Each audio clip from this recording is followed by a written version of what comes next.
નમસ્કાર મિત્રો, વિડીયોમાં તમારું સ્વાગત છે। જી હા મિત્રો, અત્યારે હાલના મોટા અને મહત્વના સમાચાર સામે આવી રહ્યા છે। તો મિત્રો, સમાચારમાં વાત કરીએ તો હાલ તમામ લોકો વોટર પાર્કમાં જતા હોય તો સાવધાન થઈ જજો। જામનગર નજીક આવેલા જાંબુડા ગામમાં વેલકમ વોટર પાર્કમાં એક હૃદયદ્રાવક ઘટના સામે આવી છે। પરિવાર સાથે રજાની મજા માણવા ગયેલા 14 વર્ષીય કિશોરનું મોત નીપજ્યું હતું। રાઈડ બાદ અચાનક તબિયત બગડતા તેનું મોત નીપજ્યું હોવાનું તપાસમાં જાણવા મળ્યું છે। આ સમગ્ર ઘટનાએ પરિવારજનોને આઘાતમાં મૂકી દીધા છે।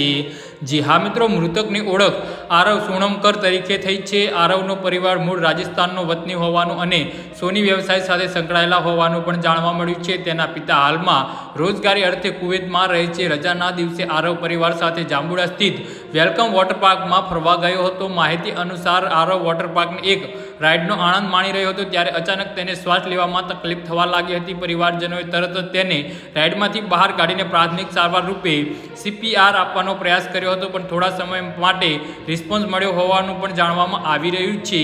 જી હા મિત્રો, તો આના વિશે તમારું શું કહેવું છે તો નીચે અમારી કમેન્ટ બોક્સમાં જરૂરથી જણાવજો અને અમારી YouTube ચેનલને સબસ્ક્રાઇબ કરવાની ભૂલતા નહીં। ધન્યવાદ।